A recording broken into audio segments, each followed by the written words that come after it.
And now we turn to the analysis of Brooks and Capehart. That is New York Times columnist David Brooks and Jonathan Capehart, columnist for The Washington Post. Hello to both of you on this Friday, and I have to start by asking you each just for a thought on what Cindy McCain had to say. Jonathan Capehart, she says she's a lifelong Republican, but clearly some distance there with President Trump.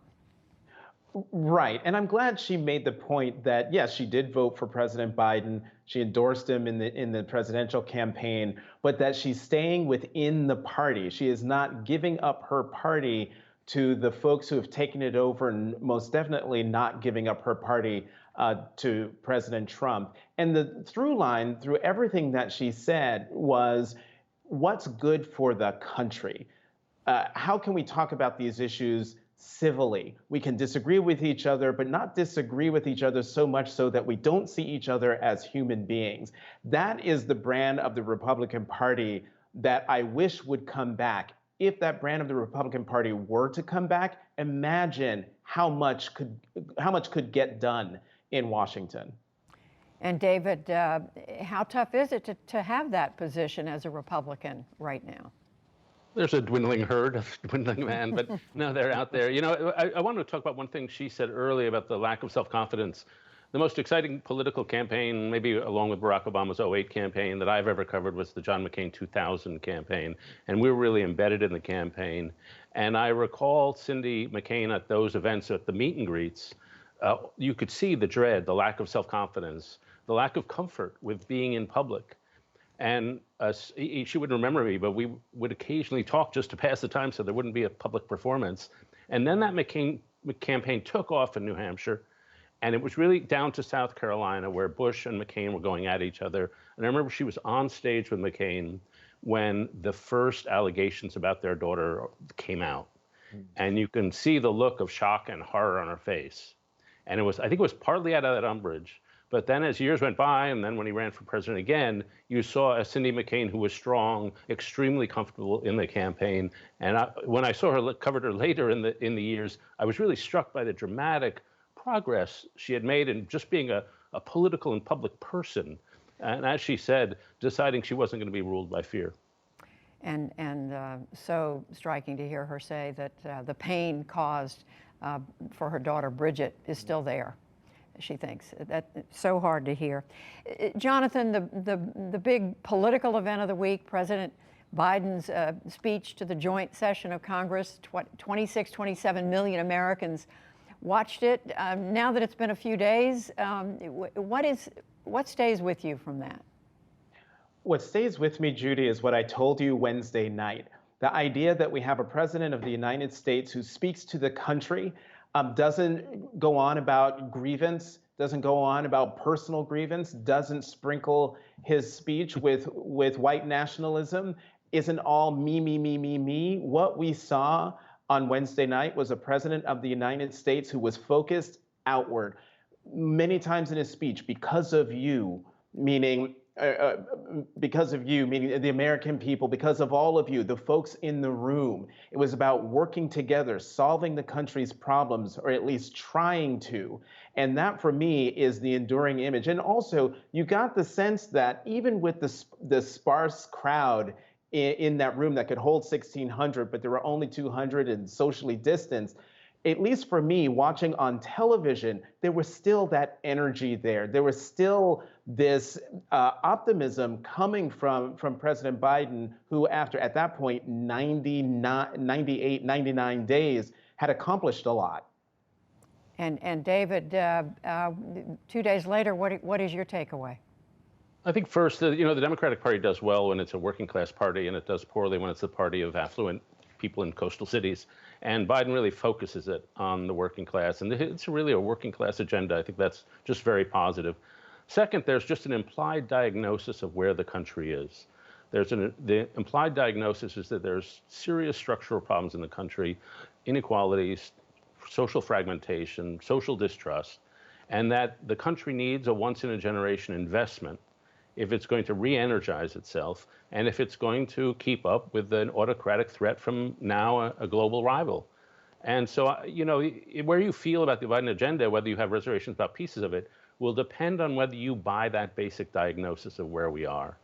And I have to say, you look at the deaths of despair, the rising inequality, the Zoom China now has, I have to say that's a pretty compelling diagnosis of, I think, where the country is. Jonathan, is President Biden reading the country correctly? I think he is. I mean, David is right. We are facing problems in this country that if we don't get moving on solving them, not only are we going to get left behind at home, but China is just going to run away with everything. And the president made a point of talking about that there's a choice here. Democracy versus autocracy. Democracy has to show that it works, that it can get things done. But this is also a competition between the United States and China. If we do not do something about broadband, our electrical grid, making sure that people who want to work can actually go out and work and don't have to worry about childcare or family leave, that if we're not able to do those things, we're going to lose the future to China. And I mean, picking up on that, David, I mean, it is an ambitious set of plans President Biden is talking about. What is it, $4 trillion between just the two latest, if you add that to the couple of trillion in the American Rescue Plan. But he is talking about some major issues. I raised some of them with Cindy McCain, child care assistance, paid family leave, direct subsidies to lower income families. In fact, you've written about this today. And the question is this something the federal government needs to be doing? I think so. Pretty much every other advanced democracy does it. And we've seen the strain on parenting, the strain on American families. We've been in a period of family decay for a long time, in part caused by the pressures of the market, in part caused by a culture of individualism and a culture that puts work over family. And in part, just lack of money. There's just so much economic stress that leads to family problems. And so I think spending money is called for. People want to have a secure family where they can raise their kids without having to move, without the financial stress. There are a lot of pieces to the Biden plan. I think some of them are fantastic. The child tax credit, that gives you a lot of money that you can, if you want to spend on daycare, you can do that. If you feel like you want to stay home, you can cut back to part-time and stay home. And so that gives parents ultimate control. I think the family leave is very important because it shows that we're a culture that puts family over work. Other parts I'm less comfortable with. I'm for Head Start, but you can pour a lot of money into Head Start without a lot of results. It's a program that needs to be reformed. As for the child care, I would love to see that money that goes to the child care piece put into the child tax credit so the parents who want child care can choose it. I don't think the administration should be in the business of trying to move people into jobs and get parents working. And Jonathan and I were told by a White House official this week that part of our purpose is to get parents into jobs. And that, to me, is up to parents. And government should be totally neutral on what kind of family people want to form. Jonathan, where are you coming down on that? Well, I hear you, David, but I'm going to have to disagree with you on this. I don't think the Biden administration or President Biden is trying to tell the American people what kinds of families they should have. I think these plans and proposals are meeting American families where they are. A lot of families folks and families want to work, but they can't because they can't afford childcare. Folks want to go out and keep their jobs, but they can't because there's an ailing parent, or a spouse has given birth or adopted a child.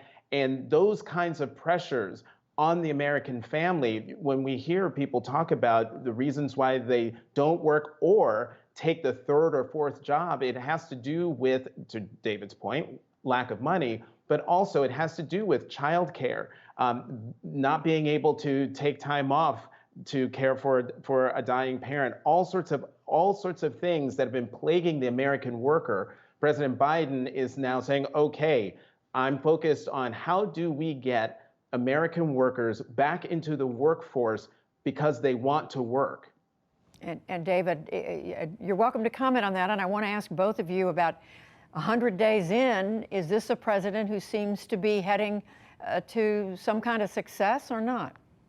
First, quickly on the child care thing, getting parents out in the workforce is good for the economy. It's better for the economy than not. That's for sure.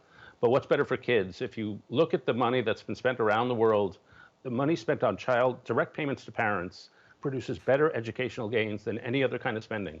So I think we should do that. I'm also worried that it's going to look like a bunch of upper middle class people who like dual earn families is imposing a set of values on working class people on both who don't. Quickly on the 100 days, a lot of people compare it to the New Deal. To me, it's comparable to the American system. And for those of you with long memories, the American system was a 19th century set of policies, mostly sponsored by the Whig Party, led by Henry Clay. And it was a set of investments in infrastructure, in education, in human capital, built on the idea that America needed to invest to re-energize its greatness.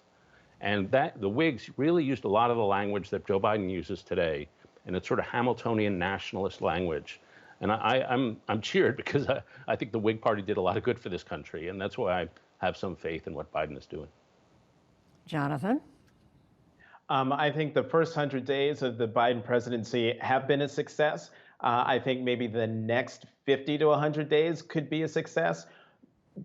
But whether the rest of the term is a success really depends on the Republicans and how much they want to actually work with President Biden to actually solve problems. There's too much of a competition mindset here in Washington that to do something to allow President Biden to actually sign legislation into law is a victory for him and a loss for us, meaning Republicans, as opposed to a victory for the country. And the other thing is what will determine whether President Biden is a success is whether Republicans decide to come to the table with real ideas, actual ideas that they can debate and discuss with the president and compromise with the president to actually get something done.